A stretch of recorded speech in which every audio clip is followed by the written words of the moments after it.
Desde 1979, o Oriente Médio nunca mais foi o mesmo. Uma revolução derrubou um Shah aliado do Ocidente e abriu caminho para uma nova República Islâmica, com estratégias que se estendem muito além das fronteiras do Irã. Hoje, esse país influencia redes de milícias e grupos terroristas do Líbano à Palestina, do Iêmen à Europa, e desenvolve tecnologia nuclear que poderia mudar o equilíbrio global. Se você acha que conflitos no Oriente Médio estão distantes, pense de novo. Qualquer erro de cálculo pode desencadear crises humanitárias e ameaças nucleares que atingem o mundo inteiro. Como o Irã construiu esse poder quase invisível? E de que forma aliados não estatais podem transformar a ambição nuclear em um risco global?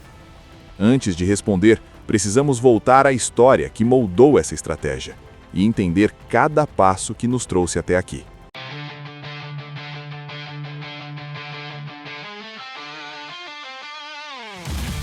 Para entender a ameaça atual, é necessário voltar ao marco definidor do Irã contemporâneo, a Revolução Islâmica de 1979. O regime do Shah Reza Pahlavi, apoiado pelo Ocidente, caiu, abrindo espaço para a criação da República Islâmica, baseada em princípios teocráticos sob liderança do Ayatollah. Esse novo poder político não apenas reformulou o Estado iraniano, mas criou instituições próprias, incluindo o Corpo da Guarda Revolucionária Islâmica, responsável por projetar poder militar e político dentro e fora do país. Nos anos seguintes, o Irã começou a consolidar o chamado Eixo da Resistência, uma rede de alianças estratégicas com grupos não estatais, como o Hezbollah no Líbano, o Hamas e o Palestinian Islamic Jihad na Palestina e os Houthis no Iêmen. O objetivo central era expandir a influência regional sem recorrer a confrontos diretos com potências militares como os Estados Unidos ou Israel. Essa estratégia permitiu ao Irã atuar em diversas frentes, fortalecendo aliados e pressionando adversários. Durante a Guerra Irã-Iraque, entre 1980 e 1988, o país consolidou capacidades militares e de inteligência, aprendendo a operar em conflitos prolongados. Com a invasão do Iraque em 2003, o Irã intensificou sua atuação por meio de milícias locais, apoiando insurgências contra forças estrangeiras. No mesmo período, passou a intervir na Guerra Civil da Síria, entre 2011 e 2015, fornecendo apoio logístico e estratégico ao regime de Bashar al-Assad. Assim, consolidou um corredor de influência que conecta Teherã a Beirute, Damasco e Gaza. Entre 2014 e 2020, o Irã expandiu ainda mais sua rede de milícias e aliados políticos, fortalecendo organizações como o Hezbollah e o Hamas, enquanto diversificava sua presença em operações no Iêmen e Líbano. Criou pontos estratégicos de pressão regional. Essa expansão não se limitou ao Oriente Médio. Há registros de atuação indireta em Europa e Ásia, incluindo financiamento de redes logísticas e terroristas. A linha do tempo simplificada mostra a evolução do poder iraniano. 1979, Revolução Islâmica e criação da República Islâmica. 1980 até 1988, Guerra Irã-Iraque e consolidação militar. 2003 até 2010, influência em insurgências no Iraque. 2011 até 2015, apoio ao regime sírio na Guerra Civil. 2014 até 2020, expansão de milícias na região e fortalecimento de aliados. A trajetória do Irã revela um padrão estratégico: atuar indiretamente, fortalecer aliados não estatais e projetar poder além das fronteiras. Isso estabelece o terreno para o risco nuclear contemporâneo, pois grupos aliados podem servir como intermediários para a obtenção ou disseminação de tecnologia sensível.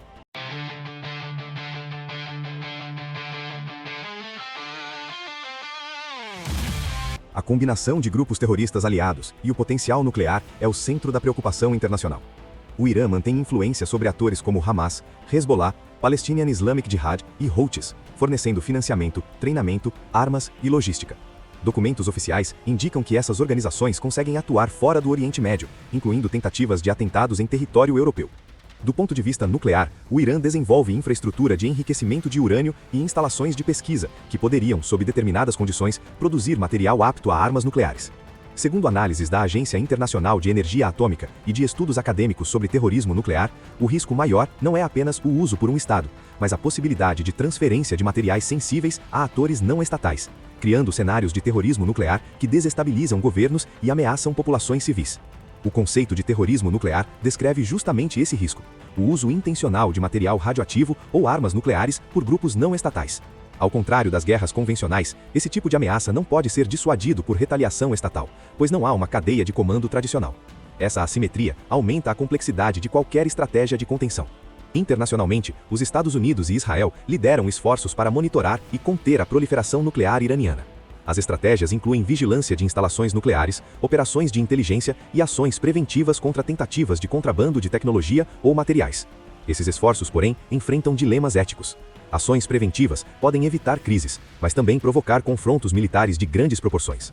Os impactos regionais são evidentes. Países árabes aliados dos Estados Unidos e de Israel percebem o avanço do Irã como ameaça direta, gerando tensões que podem resultar em conflitos armados ou crises humanitárias. Além disso, democracias ocidentais acompanham atentamente operações de grupos terroristas financiados pelo Irã, especialmente aquelas com potencial de utilizar materiais nucleares ou radiológicos. Estudos de casos documentam tentativas de atentados, redes de contrabando e infiltração em países estrangeiros, demonstrando a capacidade de atuação global dessas milícias. O dilema estratégico é claro: como equilibrar ações preventivas com risco de escalada militar internacional, evitando que uma ação preventiva se transforme em conflito aberto, com consequências devastadoras para civis e aliados. A análise estratégica sugere que, enquanto o Irã fortalece seu eixo de milícias e desenvolve tecnologia sensível, o mundo enfrenta um jogo de equilíbrio extremamente delicado. Qualquer movimento em falso pode desencadear consequências humanitárias, políticas e militares.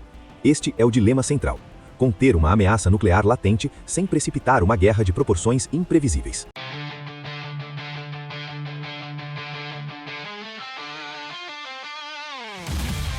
O panorama é preocupante, mas também instrutivo. O Irã consolidou-se como um ator estratégico capaz de projetar poder indireto por meio de aliados não estatais, enquanto mantém programas nucleares que desafiam normas internacionais.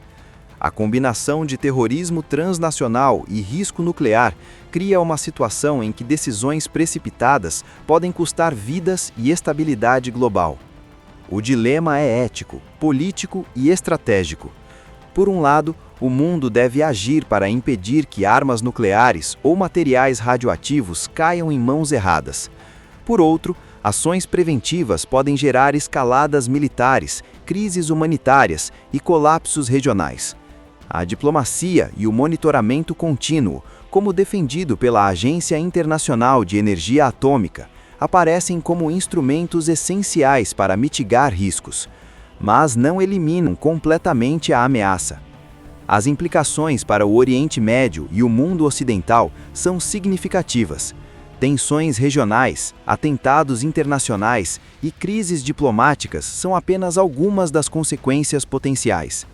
A necessidade de cooperação internacional e de estratégias de contenção equilibradas torna-se evidente, especialmente em um contexto em que atores não estatais operam com autonomia e sem restrições territoriais. No fim, a pergunta que permanece para governos, especialistas e público em geral é: até que ponto é justificável agir preventivamente contra uma ameaça nuclear em potencial? A resposta exige ponderação sobre custo humano, estabilidade internacional e eficácia das medidas de prevenção. Como destaca um especialista da Agência Internacional de Energia Atômica, a ameaça nuclear associada a atores não estatais exige vigilância constante, cooperação internacional e estratégias que combinem diplomacia, monitoramento e, quando necessário, ações preventivas calibradas para reduzir riscos sem desencadear conflitos globais. Em tempos de guerras e rumores de guerras, como vemos nas tensões envolvendo o Irã, somos lembrados de que o coração humano precisa mais de Deus do que de conflitos. A Bíblia nos chama à paz. Se possível, quanto depender de vós, tende paz com todos os homens. Romanos 12, versículo 18. Embora existam guerras, elas não fazem parte do plano original de Deus. Deus permite a guerra, mas não é o seu desejo perfeito. O livro Teoria e Tradição da Guerra Justa nos mostra que até os homens, ao longo da história, tentaram estabelecer limites morais para a guerra. Mas a Bíblia vai além.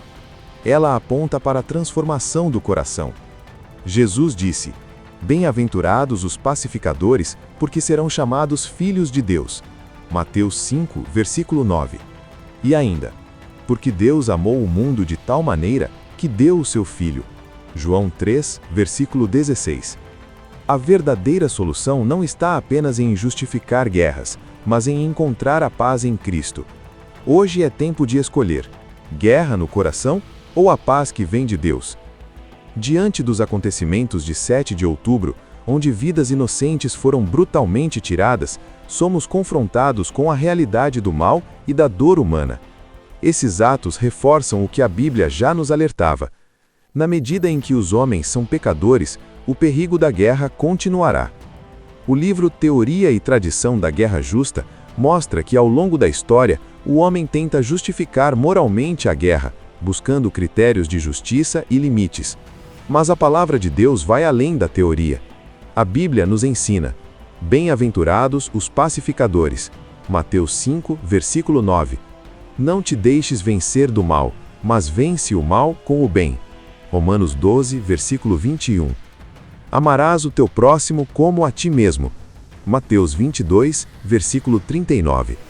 Mesmo em meio ao conflito, cada lado acredita lutar pelo bem, mas somente Cristo é a verdadeira paz. A resposta não está apenas em guerras justas, mas em corações transformados. João 14, versículo 27. Deixo-vos a paz, a minha paz vos dou. Hoje o mundo clama por justiça, mas Deus oferece algo maior: redenção e paz verdadeira em Jesus Cristo.